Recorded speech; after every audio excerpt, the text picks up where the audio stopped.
Hello everyone, welcome back to our YouTube channel Build Knowledge. I hope you all are fit and fine. So guys, हम chapter second forms of business organisation discuss कर रहे हैं और last video में हमने first form that is sole proprietorship complete कर लिया है। तो अगर आपने वो वीडियो नहीं देखी है तो पहले उस वीडियो को देख लीजिए, नीचे डिस्क्रिप्शन में आपको लिंक मिल जाएगी। So today we are going to discuss another form that is joint Hindu family business और हिंदू अनडिवाइडेड फैमिली। एक ऐसा बिजनेस जिसमें फैमिली के सारे पर्सन्स इन्वॉल्व होते हैं और वो सारे मिलके बिजनेस को रन करते हैं। ठीक है, आपने भी कई सारे फैमिली बिजनेस देखे होंगे जिसमें ग्रैंडफादर, फादर, अंकल और उनके चिल्ड्रन होते हैं और ये सारे मिलके बिजनेस को रन करते हैं। ये स्पेशली इंडिया में ही पाए जाते हैं। क्यों? क्योंकि हमारे इंडिया में ही जॉइंट फैमिलीज एग्जिस्ट करती हैं, इसलिए ये यहाँ बहुत कॉमन है। Now move to its meaning, joint Hindu family business एक ऐसा बिजनेस जो ओनली इंडिया में ही पाया जाता है, क्योंकि यहाँ मोस्टली हिंदूज यहीं एग्जिस्ट करते हैं और फैमिलीज, जॉइंट फैमिली भी यहीं एग्जिस्ट करती है, इसलिए ये इंडिया में ही पाए जाते हैं। और ये one of the oldest method है बिजनेस फॉर्म की, मतलब ये पुराने टाइम से ही चली आ रही है। ठीक है, इसमें कोई भी न्यू कॉन्सेप्ट नहीं है, बहुत ही पुराना फॉर्म है ये बिजनेस का। और इसे गवर्न और एडमिनिस्टर कौन करता है? हिंदू लॉ। एक पर्टिकुलर लॉ बनाया गया है इसके लिए जो है हिंदू लॉ। तो जो भी रूल्स एंड रेगुलेशंस होते हैं हिंदू लॉ के, वो यहाँ फॉलो किए जाते हैं। इसका मेंबर कौन होता है, कौन बनाया जाता है? तो जो भी उस फैमिली में जिनका बिजनेस है, अगर उस फैमिली में कोई भी मेंबर बर्थ लेता है, ठीक है, तो वो बर्थ से ही ऑटोमेटिक उस बिजनेस का मेंबर बन जाता है। अब उस बिजनेस को मैनेज कौन करता है, उसका हेड कौन होता है?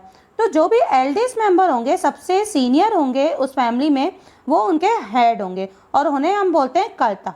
ठीक है, जैसे इस पिक्चर के थ्रू हम देख सकते हैं, इसमें एल्डेस्ट मेंबर कौन है इस पूरी फैमिली में? ये है। ठीक है, इनका बिजनेस है, तो इन्हें हम क्या बोलेंगे? कर्ता। अब ये क्या करते हैं? जो भी कंट्रोलिंग पावर होते हैं, इनको मैनेज करना, बिजनेस को कंट्रोल करना, जो बड़े बड़े डिसीजंस होते हैं, ठीक है, वो सारे यही लेते हैं। हालांकि बाकी पार्टनर्स, बाकी लोग इन्हें एडवाइस दे सकते हैं, बट जो भी डिसीजन होगा, जो साइन किए जाते हैं, वो कौन करेंगे? यही करेंगे। ठीक है, और बाकी के पार्टनर्स क्या कहलाएंगे? ये को पार्टनर्स कहलाएंगे। बिजनेस को रन तो ये भी करते हैं, बट इनके हाथ में कंट्रोलिंग पावर नहीं होता है। ठीक है, इसलिए इन्हें को पार्टनर्स कहा जाता है। अब इन्हें बिजनेस करने के लिए एक प्रॉपर्टी चाहिए होती है, ठीक है, जिन्हें हम बोलते हैं एंसेस्ट्रल प्रॉपर्टी, मतलब पुश्तैनी प्रॉपर्टी, जो बहुत इनके पास इनकी फैमिली की पुश्तैनी प्रॉपर्टी हो, वो उस पर ये बिजनेस रन करते हैं। और सारे को पार्टनर्स को इक्वल राइट होता है उस प्रॉपर्टी में। ठीक है, सिर्फ कर्ता के पास ही प्रॉपर्टी में राइट नहीं है, उन पार्टनर्स के पास भी, को पार्टनर्स के पास भी वो इक्वल राइट है। ठीक है, वो जब चाहे वो उस प्रॉपर्टी पे क्लेम कर सकते हैं। Now move to its system of joint Hindu family business. अब जॉइंट हिंदू फैमिली बिजनेस में टू टाइप के सिस्टम चलते हैं। First one is Dayabhaga and second one is Mitakshara. Dayabhaga system कहाँ एग्जिस्ट करता है? वेस्ट बंगाल में। ठीक है, और कहीं कहीं ये भी कहा गया है कि ये आसाम में भी एग्जिस्ट करता है, बट इसके अकॉर्डिंग ये वेस्ट बंगाल में ही एग्जिस्ट करता है। इसमें होता क्या है कि मेल और फीमेल मेंबर दोनों को ही इक्वल राइट्स होते हैं इसमें बिजनेस को रन करने के लिए। वहीं अगर हम मीताक्षरा सिस्टम की बात करेंगे तो मीताक्षरा सिस्टम में ओनली मेल मेंबर्स ही अलाउ किए जाते हैं बिजनेस को रन करने के लिए। जो एंसेस्टर प्रॉपर्टी होती है उसमें भी गर्ल्स को कोई राइट नहीं मिलता, कोई वो क्लेम नहीं कर सकते। जैसे सपोज कीजिए एक फैमिली में 2 गर्ल्स हैं, 2 बॉयज़ हैं। ओके, तो अब दयाभाग सिस्टम के अकॉर्डिंग इन चारों को इक्वल राइट है, बिजनेस को ये चारों ही रन कर सकते हैं, एंसेस्टर प्रॉपर्टी में क्लेम कर सकते हैं। ठीक है, और अगर हम मीताक्षरा सिस्टम के अकॉर्डिंग चलेंगे तो इसमें ओनली बॉयज़ को ही राइट है बिजनेस को रन करने के लिए और यही प्रॉपर्टी में क्लेम कर सकते हैं। इन दोनों गर्ल्स को इग्नोर कर दिया जाएगा, इसलिए इस सिस्टम को जेंडर बायस भी कहा जाता है। ठीक है, और ये वेस्ट बंगाल को छोड़कर ऑल ओवर इंडिया में चलता है। अब इस जेंडर बायसनेस की वजह से कुछ अमेंडमेंट लाया गया, मतलब कुछ चेंजेस लाया गया उस एक्ट में, जो हम वीडियो के लास्ट में डिस्कस करेंगे। Now move to its features of Hindu undivided family business. इसके फीचर्स क्या क्या होते हैं, इसको वन बाय वन रीड करेंगे। First one is formation. अब इसका गठन कैसे किया जाता है? ठीक है, इसको स्टार्ट कैसे किया जाता है? इसकी 2 कंडीशंस होती हैं।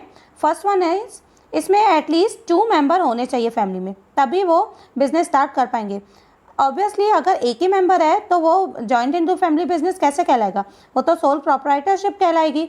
तो इसीलिए इसमें 2 मेंबर्स नेसेसरी हैं बिजनेस को स्टार्ट करने के लिए। नेक्स्ट कंडीशन है इनकी कि इनमें एक एंसेस्ट्रल प्रॉपर्टी होनी चाहिए उस बिज़नेस को वर्क करने के लिए, मतलब एक प्रॉपर्टी होनी चाहिए जो पुश्तैनी हो, ठीक है, जिसमें वो बिज़नेस रन कर पाएँ और उस पर वर्क कर पाएँ। Next feature is membership by birth. अब जैसा कि हमने डिस्कस किया था मीनिंग में कि इसका मेंबर कौन बन सकता है, जो भी उस फैमिली में बर्थ ले, ठीक है, जो जिसका भी जन्म हुआ वो मेंबरशिप उसमें ले लेता है ऑटोमेटिकली। बट इसमें 2 सिस्टम चलते हैं जो हम डिस्कस कर चुके हैं, दयाभाग एंड मीताक्षरा। दयाभाग सिस्टम के अकॉर्डिंग इसमें मेल और फीमेल मेंबर दोनों ही को पार्टनर्स बन सकते हैं, बिजनेस को रन कर सकते हैं, और ये कहाँ एग्जिस्ट करता है, वेस्ट बंगाल में। और मीताक्षरा सिस्टम की अगर हम बात करें तो ये वेस्ट बंगाल को छोड़कर ऑल ओवर इंडिया ही में एग्जिस्ट करता है, और यहाँ ओनली मेल मेंबर्स को ही अलाउ होता है, को पार्टनर्स वो बन सकते हैं, ठीक है।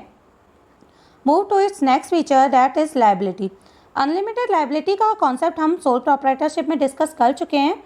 तो यहाँ पे भी यही फॉलो होता है कि अगर कर्ता की क्या होता है, उसके पास ही सारे डिसीजन पावर है, ठीक है, कंट्रोलिंग पावर किसके पास है, कर्ता के पास ही है।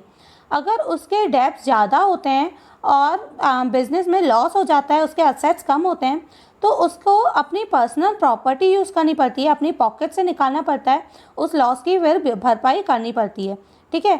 इसी तरह उसकी लायबिलिटी क्या होती है, यहाँ पे अनलिमिटेड रहती है, ठीक है। पूरी जो भी लॉस होगा उसकी रिकवरी कौन करेगा, वो कर्ता अपनी पर्सनल पॉकेट से करेगा, पर्सनल प्रॉपर्टी यूज़ करेगा। और वहीं अदर मेंबर्स की लायबिलिटी क्या होती है, यहाँ लिमिटेड रहती है। कोई लॉस होता है बिजनेस में तो उन मेंबर्स को इफेक्ट नहीं होगा, क्योंकि उन्हें कुछ भी नहीं निकालना पड़ता अपना। Next one is continuity. अब ये बिज़नेस क्या करता है, हमेशा रन करने वाला होता है, ठीक है, ये हमेशा बिज़नेस चलता रहता है। जैसा हमने सोल प्रोप्राइटरशिप में पढ़ा था कि वहाँ एक ही सिर्फ बंदा था, ठीक है, अगर उसको कुछ हो जाता है तो वो बिज़नेस क्या करना पड़ता था, उसे शट डाउन करना पड़ता था, क्लोज करना पड़ता था। बट यहाँ ऐसा कुछ नहीं होता। अगर कर्ता की for the God sake death हो जाती है, या फिर उसकी मेंटल कंडीशन बिगड़ जाती है, या उसका कोई एक्सीडेंट हो जाता है, तो ऐसी कंडीशन में जो भी नेक्स्ट सीनियर मेल मेंबर होगा, ओनली मेल मेंबर, वो कर्ता बन जाएगा, उसकी पोजीशन वो ले लेगा, और सारे controlling power, decision making power किसके हाथ में आ जाएंगे, कर्ता के हाथ में आ जाएंगे। तो इसी तरह ये बिज़नेस क्या करता है, हमेशा रन करने वाला होता है, ठीक है, बंद नहीं करते इसको। Next one is minor member. Minor member means जो 18 ईयर्स के बिलो हो, ठीक है, जो 18 ईयर्स के छोटे हों। तो ये हमने पहले भी डिस्कस किया था कि इसमें कौन मेंबर बन सकता है, बाय बर्थ से ही इसका ऑटोमेटिक मेंबर हम बन जाते हैं। तो इसमें माइनर्स भी जो होते हैं उनको भी पूरा राइट है बिजनेस को रन करने का। तो ये थे हमारे features. Now move to its merits of Hindu undivided family. अब इस फैमिली के, इस जॉइंट हिंदू फैमिली बिजनेस के एडवांटेजेस क्या क्या होते हैं, ठीक है। अब इसको वन बाय वन समझते हैं। First one is effective control. अब यहाँ कर्ता कौन है, एल्डेस्ट मेंबर है, ठीक है, सबसे सीनियर है, जिसके पास सारे कंट्रोलिंग पावर है, डिसीजन मेकिंग पावर है, मैनेज भी वही करता है। तो ये जो भी डिसीजन लेता है वो बहुत ही सही लेता है, ठीक है, क्योंकि उसके पास बहुत ज़्यादा एक्सपीरियंस भी होता है, ठीक है। इसीलिए इस बिज़नेस में क्या रहता है, इफेक्टिव कंट्रोल रहता है। Next point is continued business existence. अब ये बिज़नेस क्या होता है, हमेशा चलने वाला होता है, ये कभी भी बंद नहीं होता, इफेक्ट नहीं होता कर्ता की डेथ से या फिर मेंटल कंडीशन से, कर्ता की, या अगर उसका एक्सीडेंट भी हो जाता है तो भी बिज़नेस इफेक्ट नहीं करता, क्योंकि उसकी पोजीशन कौन ले लेता है, नेक्स्ट एल्डेस्ट मेंबर ले लेता है, ठीक है, जो भी सीनियर हो उस फैमिली में। Next point is limited liability.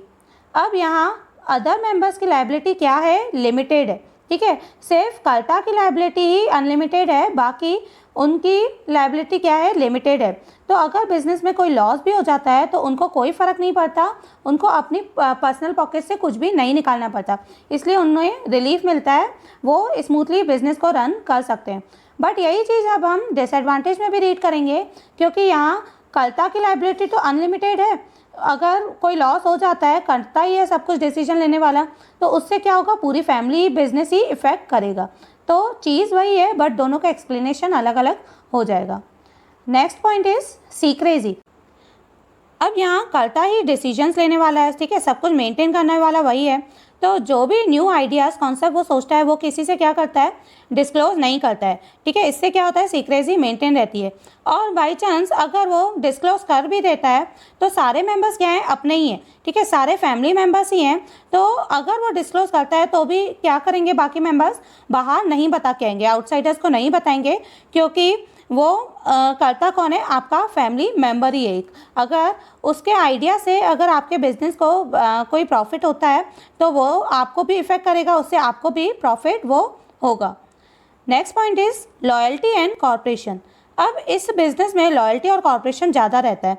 कैसे, सपोज़ कीजिए आप एक फैमिली में वर्क कर रहे हो, मतलब आप मेंबर हो जॉइंट हिंदू फैमिली बिजनेस के, तो आप उसमें लॉयल्टी ज़्यादा दिखाओगे एज़ कम्पेयर टू आप किसी जॉब में हो। तो अगर आप किसी जॉब में हो तो आप वहाँ लॉयल्टी कम दिखाओगे। कैसे, अगर उनको कोई फ़ायदा होता है आपकी वजह से, ठीक है, आप कॉपरेट कर रहे हो, उनको कोई फ़ायदा हो रहा है कंपनी को, तो आपको क्या मिलेगा, कुछ नहीं, क्योंकि आपको तो वही फिक्स्ड इनकम मिलनी है। आप लॉयल्टी दिखाओ या ना दिखाओ, कॉपरेट करो या ना करो, आपको वो फिक्स्ड इनकम मिलनी है। बट अगर यहाँ कॉपरेट आप करते हो, लॉयल्टी दिखाते हो, तो बिज़नेस में जो भी प्रॉफिट होता है तो वो कहीं ना कहीं आपको भी काम आएगा, क्योंकि ये आपका फैमिली बिजनेस ही है। इसीलिए यहाँ कर्ता को बाकी मेंबर्स कॉपरेट करते हैं और ज़्यादा लॉयल्टी दिखाते हैं। Now move to its limitations of joint Hindu family business. अब यहाँ कुछ फ़ायदे हैं तो कुछ नुकसान तो होंगे ही होंगे, तो चलिए अब इनको डिस्कस करते हैं। First one is limited capital. अब यहाँ कैपिटल कैसी होती है, लिमिटेड होती है। यहाँ सिर्फ एंसेस्ट्रल प्रॉपर्टी जो होती है इसी पे ही वर्क किया जाता है, ठीक है, इनके पास सिर्फ यही है, क्योंकि यहाँ पे एक ही फैमिली के लोग हैं, ठीक है, इसीलिए यहाँ पे कैपिटल की शॉर्टेज हो जाती है। जैसे पार्टनरशिप में होता है, 4-5 लोग मिलकर पार्टनरशिप करते हैं, वो लोग क्या करते हैं, 4-5 लोग अलग अलग कैपिटल लेके आते हैं अपनी अपनी, तो इससे क्या हो जाता है, उनके पास कैपिटल की कमी नहीं होती है। बट यहाँ एक ही फैमिली है, मेंबर्स भी सारे अपने ही हैं, तो वो अलग अलग कैपिटल तो लाएंगे नहीं, तो इनके पास क्या हो जाता है, शॉर्टेज हो जाती है कैपिटल की, जो एक फैमिली एक बिजनेस में बहुत ही ज़्यादा चाहिए होती है एक्सपेंड करने के लिए। Next one is unlimited liability of कर्ता। अब जैसा कि हमने डिस्कस किया था कि कर्ता की लायबिलिटी क्या है, अनलिमिटेड है। अगर कोई लॉस होता है तो उसको अपनी पॉकेट से निकालना पड़ता है, अपनी प्रॉपर्टी यूज़ करनी पड़ती है उस लॉस की रिकवरी करने के लिए, ठीक है, उन डेब्ट्स को चुकाना पड़ता है। Next one is dominance of कर्ता।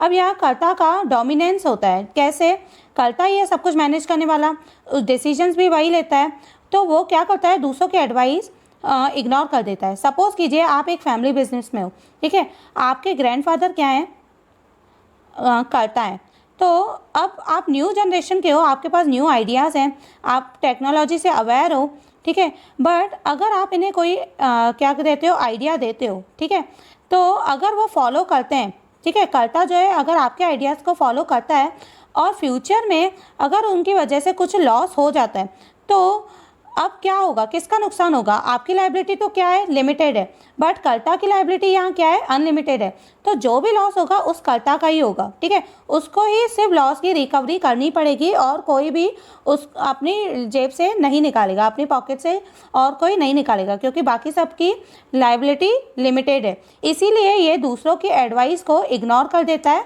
और सिर्फ अपने ही डिसीजंस लेता है, जो उसको सही लगते हैं वो ही लेता है। तो इस वजह से बिजनेस में मेंबर्स के बीच क्या होते हैं, कॉन्फ्लिक्ट अराइज होते हैं, ठीक है। Next one is hasty decision. अब कर्ता क्या है, यहाँ पे ओवरबर्डनड है। कैसे, वही कंट्रोलिंग पावर है उसके पास, डिसीजंस वही लेता है, आउटसाइडर से डील भी वही कर रहा है, तो सब कुछ वही कर रहा है, सब कुछ मैनेज वही कर रहा है। तो ऐसे में कई बार जल्दबाजी में ऐसे डिसीजंस ले लेता है जो कि गलत होते हैं, ठीक है, जिससे बिजनेस को लॉस हो जाता है, जिससे सारी फैमिली सारे बिजनेस इफेक्ट करता है। Next one is limited managerial skill of कर्ता। जैसा कि हमने सोल प्रोप्राइटरशिप में डिस्कस किया था कि सोल प्रोप्राइटर की स्किल कैसी रहती है, लिमिटेड रहती है। वो अगर एक चीज़ में अच्छा है, एक चीज़ में एक्सपर्ट है, तो ज़रूरी नहीं है वो हर चीज़ में ही एक्सपर्ट हो। ऐसे ही इसमें क्या होता है कि कर्ता जो है वो एल्डेस्ट मेंबर है, ठीक है, अब उसके पास एक्सपीरियंस तो है, वो डील करने में अच्छा है दूसरों से, बट ऐसा ज़रूरी नहीं है कि वो सब में ही अच्छा हो। अब एग्जांपल ले लेते हैं, वो एल्डेस्ट मेंबर है, ठीक है, तो वो टेक्नोलॉजी से अवेयर तो नहीं होगा, ठीक है, तो इस वजह से क्या होता है, वो सब में एक्सपर्ट नहीं हो पाता है। तो ये भी एक डिसएडवांटेज है जॉइंट हिंदू फैमिली बिजनेस का। तो गाइज ये थे हमारे disadvantages of joint Hindu family business. अब हम एक इम्पॉर्टेंट नोट डिस्कस करने वाले हैं जो है जेंडर इक्वालिटी से रिलेटेड। जैसा हमने मिताक्षरा सिस्टम में पढ़ा था कि वहाँ क्या होता है, ओनली मेल मेंबर्स को ही राइट दिए जाते हैं बिजनेस को रन करने के लिए। बट अब इसके अगेंस्ट क्या हुआ, एक अमेंडमेंट लाया गया। अमेंडमेंट मतलब कुछ चेंजेस लाया गया। दिसंबर 2004 में एक बिल पास किया गया पार्लियामेंट में, जिसमें अमेंडमेंट की बात की गई हिंदू सक्सेशन एक्ट में। ठीक है, इस एक्ट के अकॉर्डिंग ही हिंदू लॉ चलता है, मतलब ये फैमिली बिजनेस चलता है। तो इस अमेंडमेंट में किसकी बात की गई, वुमेन को इक्वल राइट्स देने की बात की गई जॉइंट हिंदू फैमिली बिजनेस में। ये बिल रिमूव करता है डिस्क्रिमिनेशन को, भेदभाव को, जो सेक्शन 6 में है हिंदू सक्सेशन एक्ट 1956 में, जिसमें पहले क्या होता था, इक्वल राइट्स नहीं दिए जाते थे डॉटर्स को। ठीक है, ओनली सन्स को ही राइट थे, वो बिजनेस को रन कर सकता था और एंसेस्ट्रल प्रॉपर्टी में क्लेम कर सकता था। बट अब इस अमेंडमेंट के अकॉर्डिंग अब मिताक्षरा सिस्टम में भी क्या होता है, वो मेल मेंबर्स के साथ साथ फीमेल मेंबर भी बिजनेस को रन कर सकते हैं, प्रॉपर्टी में राइट मांग सकते हैं, अपना क्लेम कर सकते हैं उस पर। तो अब जो भी राइट मेल मेंबर्स के पास हैं वो फीमेल मेंबर्स के पास भी हैं, चाहे मिताक्षरा सिस्टम में हो चाहे दयाभाग सिस्टम में हो। सो गाइज़ ये था हमारा discussion joint Hindu family business के ऊपर। सो गाइज़ अगर आपको ये वीडियो पसंद आता है तो इस वीडियो को शेयर करें अपने फ्रेंड्स के साथ, लाइक करें और सब्सक्राइब करें। Thank you.